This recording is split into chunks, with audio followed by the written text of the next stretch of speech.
ಕೇಂದ್ರ ಸರ್ಕಾರ ನಾರಾಯಣ ಗುರುಗಳ ಟ್ಯಾಬ್ಲೋವನ್ನ ಗಣರಾಜ್ಯೋತ್ಸವದ ಪೆರೇಡ್ಗೆ ನಿರಾಕರಿಸುವುದನ್ನು ಖಂಡಿಸಿ ದಕ್ಷಿಣ ಕನ್ನಡ ಜಿಲ್ಲೆಯಾದ್ಯಂತ ಆಕ್ರೋಶ ಹೆಚ್ಚುತ್ತಾ ಇರುವಂತೆಯೇ ಮಂಗಳೂರಿನ ಮಲ್ಲಿಕಟ್ಟೆಯಲ್ಲಿರುವ ಕಾಂಗ್ರೆಸ್ ಭವನದಿಂದ ಕುದ್ರೋಳಿ ಶ್ರೀ ಗೋಕರ್ಣನಾಥ ಕ್ಷೇತ್ರದವರೆಗೆ ಇಂದು ನಾರಾಯಣ ಗುರುಗಳ ಪಾದಯಾತ್ರೆಯನ್ನು ನಡೆಸಲು ಯೂತ್ ಕಾಂಗ್ರೆಸ್ ಸಿದ್ಧತೆಯನ್ನು ನಡೆಸಿತು.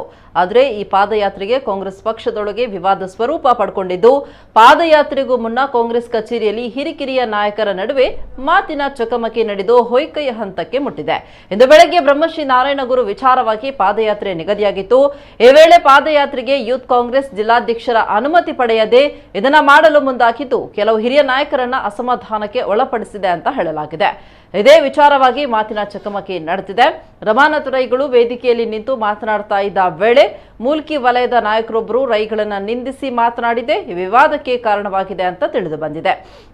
ಈ ವೇಳೆ ಹಿರಿಯ ನಾಯಕರಾದ ಜಿಲ್ಲಾಧ್ಯಕ್ಷ Harish Kumar, B Ramanath Rai, JR Lobo, Manjunath Bhandari, UT Khader ಅವರ ಉಪಸ್ಥಿತಿಯಲ್ಲಿಯೇ ಈ ಬಗ್ಗೆ ಯುವ ನಾಯಕರೊಂದಿಗೆ ಮಾತಿನ ಚಕಮಕಿ ನಡೆದು ಬಳಿಕ ಸಂಧಾನ ಮಾಡಲಾಗಿದೆ. ಈ ಸಂದರ್ಭ ಸುದ್ದಿ ಮಾಧ್ಯಮಗಳಿಗೆ ಪ್ರವೇಶ ನೀಡದೆ ದೂರವಿರಿಸಿದೆ. ಮಾಜಿ ಉಪಮುಖ್ಯಮಂತ್ರಿ ಪರಮೇಶ್ವರ್ ಅವರು ಕೂಡ ಅಲ್ಲಿಗೆ ಆಗಮಿಸಿ ಎಲ್ಲರನ್ನ ಸಮಾಧಾನ ಪಡಿಸಿದ್ದಾರೆ. ಬಳಿಕ ಮೆರವಣಿಗೆ ಆರಂಭಗೊಂಡಿದೆ.